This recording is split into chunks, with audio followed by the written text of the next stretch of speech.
When you got started, like a lot of us, it was tough in the beginning. You were doing, like, what, talent shows in Australia? Well, I did some, yeah, as a contestant.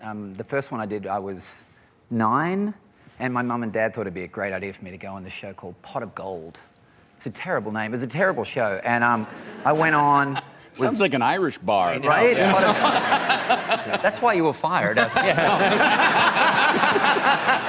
You know where you've been going. He'll be back tomorrow, yeah. So I went on the show when I was 9 and sang, I don't even remember what I sang, some sort of country song, right? And this guy called Bernard King, who was one of the judges, was just brutal, absolutely brutal. You're 9 years old. It didn't matter, you know? It's Australia. they just cut you down, you know?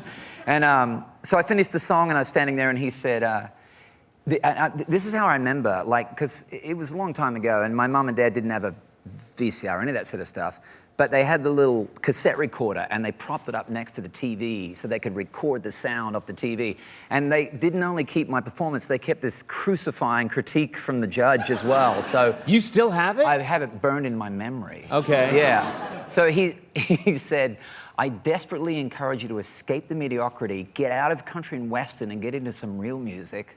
That's how he opened. I thought that's a good opening. Right. I'm just standing there going, like, I didn't know what to make of it. Sure. And he said, otherwise you'll end up sounding like Dolly Parton and absolutely useless.